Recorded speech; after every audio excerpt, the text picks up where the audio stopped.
শুভ সকাল বন্ধুরা। আজ হলো 5 মে 21 বৈশাখ মঙ্গলবার।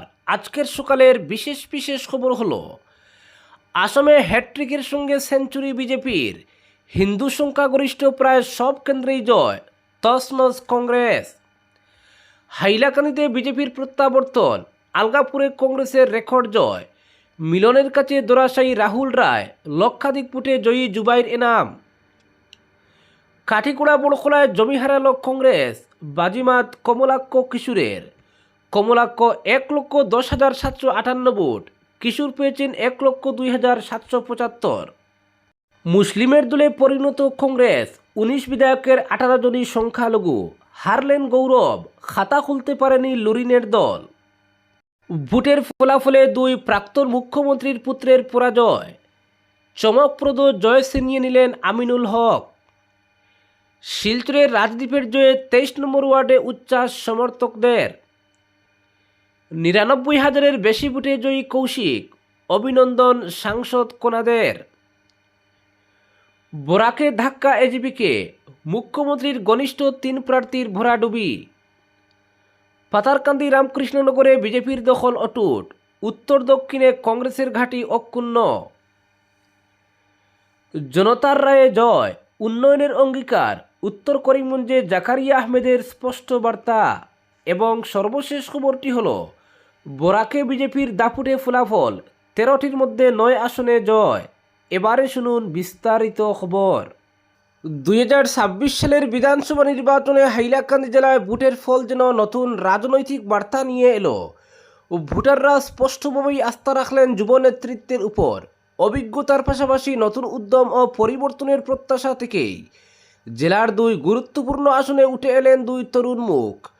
121 নং হাইলাকান্দি আসনে বিজেপির ডক্টর মিলন দাস এবং 122 নং আলগাপুর কাটলিজোড়া আসনে কংগ্রেসের জুবাইর এনাম মজুমদারের জয়ে জেলায় শুরু হয়েছে নতুন রাজনৈতিক অধ্যায়।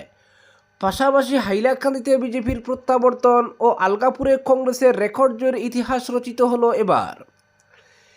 121 নং হাইলাকান্দি আসনে শুরুতে বিজেপি ও কংগ্রেসের মধ্যে টান টান লড়াই দেখা গেলেও সময় বাড়ার সঙ্গে বদলে যায় চিত্র। শেষ পর্যন্ত প্রায় 55,817 ভোটের বিশাল ব্যবধানে কংগ্রেস প্রার্থী রাহুল রায়কে পরাজিত করে জয় ছিনিয়ে নেন ডক্টর মিলন দাস। তিনি মোট 1,19,591 ভোট পান, যার মধ্যে 981টি পোস্টাল ব্যালট। অন্যদিকে রাহুল রায়ের ঝুলিতে যায় 63,407 ভোট, পোস্টাল ব্যালট 367। প্রথম কয়েক রাউন্ডে এগিয়ে থাকলেও পরবর্তীতে ধীরে ধীরে পিছিয়ে পড়েন রাহুল রায়।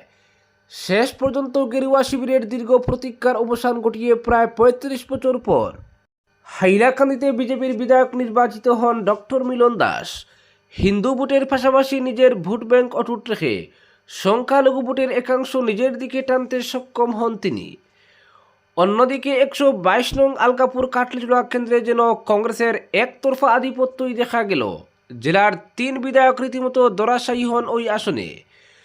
2,18,000 ভোটের মধ্যে একাই 1,45,420 ভোট পেয়ে রীতিমতো রেকর্ড গড়েন জুবাইর এনাম মজুমদার। তার নিকটতম প্রতিদ্বন্দ্বী অগপ প্রার্থী জাকির হোসেন লস্কর পান 40,151 ভোট। দুই প্রার্থীর মধ্যে ব্যবধান দাঁড়ায় 1,05,269 ভোট, যা রাজ্যের অন্যতম সর্বোচ্চ। এই আসনে প্রতিদ্বন্দ্বিতায় থাকা অন্যান্য প্রার্থীদের মধ্যে নির্দল বিধায়ক সুজামউদ্দিন লস্কর পান মাত্র 29,051 ভোট এবং নিজামউদ্দিন চৌধুরী পান মাত্র 3,303 ভোটে সীমাবদ্ধ থাকেন। সংখ্যালঘু অধ্যুষিত এই কেন্দ্রে বিপুল সমর্থন কুড়িয়ে ঐতিহাসিক জয় নিশ্চিত করেন জুবাইর। অন্যদিকে মুসলিম ভোট প্রত্যাশিতভাবে টানতে ব্যর্থ হন অগপ প্রার্থী জাকির হোসেন লস্কর। পরবর্তী খবরটি হল আসামে হ্যাট্রিকের সঙ্গে সেঞ্চুরি বিজেপির, হিন্দু সংখ্যাগরিষ্ঠ প্রায় সব কেন্দ্রেই জয়, তছনছ কংগ্রেস। ভোটে গেরুয়া সুনামির পর্যালোচনা হবে, অরুণোদয় মহিলা উদ্যমিতা প্রকল্পের কথা আসবে, কেউ বলবেন ডিলিমিটেশনের ফল, স্বচ্ছ নিয়োগ, জাতি রক্ষার প্রতিশ্রুতি, রাজ্যের দ্রুত গতির বিকাশের কথাও আসবে। কিন্তু ফ্যাক্টর যাই হোক না কেন, সোমবারের চিরন্তন সত্য হচ্ছে আসামের মানুষ বিজেপির সঙ্গে। আমজনতার ভরসা এখনও মোদির চেহারা, সুরক্ষার বিশ্বাস বিজেপির উপর। সর্বোপরি হিমন্তে অটুট আস্থা জনগণের। তা না হলে দীর্ঘ 10 বছর ধরে ক্ষমতাসীন দলের বিরুদ্ধে এতটুকু নেই প্রতিষ্ঠান বিরোধিতা এভাবে সুনামি আসে। আসামের আবেগ জড়িত জুবিন গর্গের নিয়ে কেন ইস্যু হয়নি বুটে? মুখ্যমন্ত্রী পত্নী বিশাল সম্পত্তির অধীশ্বর হয়েছেন বলে পবন খেরার অভিযোগও কেন কলকে পায়নি? 2014 সালের মোদী সুনামিতে সারা দেশ গেরুয়া হওয়ার পর 2016 সালে রাজ্যে যে দল 60টি আসনে জয়ী হয়েছিল, 10 বছর পর তারাই কিভাবে 82টি আসনে জয়ী হতে পারে? 21-এর বুটেও 60-এর গণ্ডি পেরোতে পারেনি যে দল, তাদের পক্ষে এবার কেন আছড়ে পড়ল সুনামি? এর জবাব হিন্দুদের মনে সুরক্ষিত থাকার ভাবনা। রাজ্যে প্রথম 5 বছর সরকার চালানোর পর হিন্দুদের মনে ধারণা হয় বিজেপি অন্তত ক্ষতিকারক নয়, জাতির অস্তিত্ব স্বাভিমান রক্ষা, হিন্দুর অস্মিতা বজায় রাখার পক্ষে কথা বলছে। কিন্তু হিমন্ত বিশ্ব শর্মার হাতে ক্ষমতা আসার পর যেভাবে বুলডোজার চলেছে রাজ্যে, উচ্ছেদ হয়েছে লক্ষ লক্ষ বিঘা জমিতে, হিন্দু ধর্ম স্বাভিমানের রাজনীতি আরও জোরদার হয়েছে, তাতে আম হিন্দুদের মনে আর সংশয় থাকেনি যে বিজেপি জাতি রক্ষায় ধর্ম রক্ষায় কাজ করবে। তাই হিমন্তের উপর আস্থা রেখে হিন্দুত্বের টানে পদ্মের প্রতীকে জুলি উজাড় করে ভোট দিয়েছেন আপামর হিন্দু জনগণ। সেই জড়ে সর্বকালীন রেকর্ড ভেঙে এনডিএর আসন সংখ্যা 100 পার করেছে, আর মুসলিম দলের ট্যাগ সেটে ঘরে তুলে দিয়েছে কংগ্রেসকে। তাই কংগ্রেসের এখন নতুন পরিচয় মুসলিমের দল আর বিজেপি হিন্দুর দল। বস্তুত ভোটের ফলাফলেও দেখা গেছে এর স্বচ্ছ প্রতিফলন। শুধু মুসলিম অধ্যুষিত কেন্দ্রগুলি ছাড়া আর কোথাও জয়ী হতে পারেনি কংগ্রেস, আর হিন্দু অধ্যুষিত প্রায় সব কেন্দ্রে জয়ী হয়েছে বিজেপি এবং জোট শরিকরা। পরবর্তী খবরটি হলো, বরাকে ধাক্কা এজিপিকে, মুখ্যমন্ত্রীর ঘনিষ্ঠ 3 প্রার্থীর বরাডুবি। 2026 সালের বিধানসভা নির্বাচনে বরাক উপত্যকা থেকে উঠে এলো এক তাৎপর্যপূর্ণ রাজনৈতিক বার্তা। বিজেপির মিত্রদল অসম গণ পরিষদের 3 জন আলোচিত প্রার্থী বড় ব্যবধানে পরাজিত হয়ে রাজনৈতিক মহলে চমক সৃষ্টি করেছেন। মুখ্যমন্ত্রী হিমন্ত বিশ্ব শর্মার ঘনিষ্ঠ ও পছন্দের মুখ হিসেবে পরিচিত এই প্রার্থীদের বরাডুবি উপত্যকার ভোটারদের মনোভাব নিয়ে নতুন করে প্রশ্ন তুলেছে। বরাকের 3টি গুরুত্বপূর্ণ কেন্দ্রে এজিপি প্রার্থীদের এই পরাজয় মিত্রজোটের কৌশল নিয়েও ভাবনার অবকাশ তৈরি করেছে। কাছাড় জেলার সুনাই কেন্দ্র থেকে প্রতিদ্বন্দ্বিতা করা করিমউদ্দিন, হাইলাকান্দির জাকির হোসেন এবং শ্রীভূমির দক্ষিণ করিমগঞ্জের ইকবাল হোসেন 3 জনই নিজ নিজ কেন্দ্রে কংগ্রেস প্রার্থীদের কাছে বড় ব্যবধানে পরাজিত হয়েছেন। সুনাই কেন্দ্রে কংগ্রেসের আমিনুল হক লস্করের কাছে হার মানেন করিমউদ্দিন। হাইলাকান্দিতে কংগ্রেসের যুবনেতা জুবাইর এনাম মজুমদারের কাছে পরাজিত হন জাকির হোসেন। অন্যদিকে দক্ষিণ করিমগঞ্জ কেন্দ্রে কংগ্রেস প্রার্থী আমিনুর রশিদ চৌধুরীর কাছে বড় ব্যবধানে হারেন ইকবাল হোসেন। 3 ক্ষেত্রেই ভোটের ব্যবধান ছিল উল্লেখযোগ্য, যা এই পরাজয়কে আরও তাৎপর্যপূর্ণ করে তুলেছে। পরবর্তী খবরটি হলো, জনতার রায়ে জয়, উন্নয়নের অঙ্গীকার, উত্তর করিমগঞ্জে জাকারিয়া আহমেদের স্পষ্ট বার্তা। উত্তর করিমগঞ্জ বিধানসভা কেন্দ্রে জয়লাভের পর কংগ্রেস প্রার্থী জাকারিয়া আহমেদ পান্না গণনা কেন্দ্র থেকে বেরিয়ে সাংবাদিকদের মুখোমুখি হয়ে সংযত ও দায়িত্বশীল প্রতিক্রিয়া ব্যক্ত করেন। সদ্য সমাপ্ত এই জয়ের আনন্দের মধ্যেও তার বক্তব্যে ছিল ভবিষ্যৎ উন্নয়ন পরিকল্পনার সুস্পষ্ট ইঙ্গিত। প্রথমেই তিনি এই জয়ের কৃতিত্ব সাধারণ মানুষের হাতে তুলে দেন। আবেগঘন কণ্ঠে তিনি বলেন, এই জয় আমার একার নয়, উত্তর করিমগঞ্জের প্রতিটি মানুষের জয়। তাদের আস্থা ও ভালোবাসার জন্য আমি আন্তরিকভাবে কৃতজ্ঞ। পাশাপাশি আগামী 5 বছর সুখে দুঃখে মানুষের পাশে থাকার অঙ্গীকার করেন এবং এলাকার উন্নয়নের সর্বাত্মক প্রচেষ্টা চালানোর আশ্বাস দেন। জয়ের পর প্রথম অগ্রাধিকার সম্পর্কে জানতে চাইলে তিনি জানান, শ্রীভূমি শহরের বেহাল সড়কগুলির উন্নয়নই তার প্রধান লক্ষ্য। দীর্ঘদিন ধরে অবহেলিত যোগাযোগ ব্যবস্থার উন্নয়ন ও আধুনিকীকরণে দ্রুত পদক্ষেপ নেওয়া হবে বলেও তিনি উল্লেখ করেন। পাশাপাশি শিক্ষা ও স্বাস্থ্য ক্ষেত্রের উন্নয়নেও বিশেষ গুরুত্ব দেওয়ার কথা জানান তিনি। তার মতে এই মৌলিক ক্ষেত্রগুলির উন্নয়ন ছাড়া কোনো অঞ্চলের সার্বিক অগ্রগতি সম্ভব নয়। রাজ্যে বিজেপি নেতৃত্বাধীন সরকার গঠনের সম্ভাবনা এবং এই প্রেক্ষিতে বিজেপিকে সমর্থন করবেন কিনা, এই প্রশ্নে জাকারিয়া আহমেদ পান্না স্পষ্টভাবে জানান, তিনি তার নিজস্ব উন্নয়ন তহবিলের মাধ্যমে এলাকার কাজ এগিয়ে নিয়ে যাবেন। বিজেপিকে সমর্থনের কোনো প্রশ্নই ওঠে না বলে তিনি দৃঢ় অবস্থান ব্যক্ত করেন। পরবর্তী খবরটি হলো, শ্রীভূমি জেলার 4টি বিধানসভা কেন্দ্রের নির্বাচনী ফলাফলে প্রতিফলিত হল পূর্বাভাসেরই বাস্তব চিত্র। বড় কোনো চমক নয়, বরং আগাম রাজনৈতিক হিসাব নিকাশেরই পুনরাবৃত্তি দেখা গেল এবারের রায়ে। 2 কেন্দ্রে বিজেপি এবং 2 কেন্দ্রে কংগ্রেস নিজেদের দখল অটুট রেখে জনমতের স্পষ্ট বার্তা তুলে ধরেছে। ভোটের আগে যে রাজনৈতিক সমীকরণ আঁকা হয়েছিল, ফল ঘোষণার দিন তা হুবহু মিলে যায় বাস্তবের সঙ্গে। পাতারকান্দি ও রামকৃষ্ণনগরে নিজেদের আধিপত্য বজায় রেখেছে বিজেপি। অন্যদিকে উত্তর ও দক্ষিণ করিমগঞ্জে নিজেদের ঘাঁটি ধরে রাখতে সক্ষম হয়েছে কংগ্রেস। ফলে জেলার রাজনৈতিক ভারসাম্য প্রায় অপরিবর্তিতই রয়ে গেছে। সোমবার সকাল থেকেই করিমগঞ্জ কলেজে গণনা শুরু হতেই ধীরে ধীরে স্পষ্ট হতে থাকে ফলাফলের প্রবণতা। বেলা বাড়ার সঙ্গে সঙ্গে 4টি কেন্দ্রেই জয় পরাজয়ের চিত্র পরিষ্কার হয়ে যায়। বিকেলের মধ্যেই পাতারকান্দি ও রামকৃষ্ণনগরের ফল ঘোষণা হয়, আর সন্ধ্যার আগেই প্রকাশিত হয় উত্তর ও দক্ষিণ করিমগঞ্জের চূড়ান্ত ফলাফল।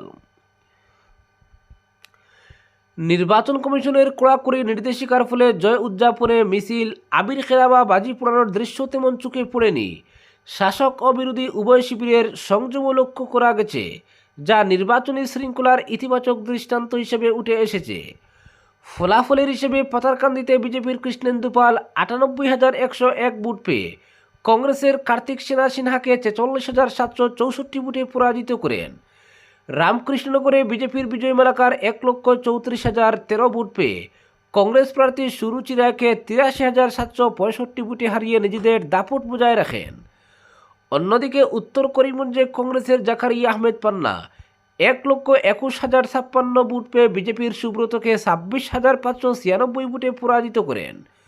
দক্ষিণ করিমগঞ্জে কংগ্রেসের আমিনুর রশিদ চৌধুরী 1,34,727 ভোট পেয়ে জয়লাভ করেন। এখানে এজিপি প্রার্থী ইকবাল হোসেন পান 49,565 এবং তৃণমূল প্রার্থী পান 39,414 ভোট। প্রায় 85,000 ভোটের ব্যবধান এই আসনের ফলাফলকে আরও তাৎপর্যপূর্ণ করে তোলে। পরবর্তী খবরটি হল 2 প্রাক্তন মুখ্যমন্ত্রীর পুত্রের পরাজয়। আসাম বিধানসভা নির্বাচনের ফলাফলে চমকপ্রদ ছবি সামনে এসেছে। 2 প্রাক্তন মুখ্যমন্ত্রীর পুত্রের পরাজয় রাজনৈতিক মহলে যথেষ্ট আলোড়ন সৃষ্টি করেছে। যোরহাট এবং নাজিরা এই 2 গুরুত্বপূর্ণ আসনে কংগ্রেস প্রার্থীদের ভরাডুবি স্পষ্টভাবে নজর কেড়েছে। যোরহাট আসনে কংগ্রেস প্রার্থী গৌরব গগৈকে বড় ব্যবধানে পরাজিত করেছেন বিজেপির হিতেন্দ্রনাথ গোস্বামী। নির্বাচনী লড়াইয়ে শুরু থেকেই এগিয়ে ছিলেন বিজেপি প্রার্থী। শেষ পর্যন্ত হিতেন্দ্রনাথ গোস্বামী মোট 69,439টি ভোট অর্জন করেন। অপরদিকে কংগ্রেস প্রার্থী গৌরব গগৈ পান 46,257টি ভোট।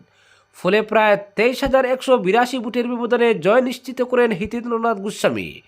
এই ফলাফল যোরহাটে বিজেপির সাংগঠনিক শক্তি এবং জনসমর্থনের স্পষ্ট প্রতিফলন বলে মনে করছেন রাজনৈতিক বিশ্লেষকরা।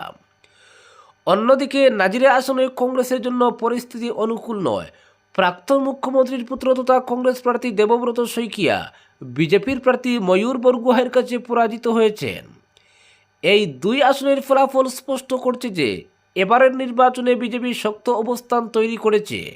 অন্যদিকে কংগ্রেসের জন্য এটি বড় ধাক্কা হিসেবে দেখা হচ্ছে। রাজনৈতিক মহলের মতে প্রাক্তন মুখ্যমন্ত্রীদের পরিবারের সদস্যদের এই পরাজয় রাজ্যের রাজনৈতিক সমীকরণে নতুন বার্তা বহন করছে।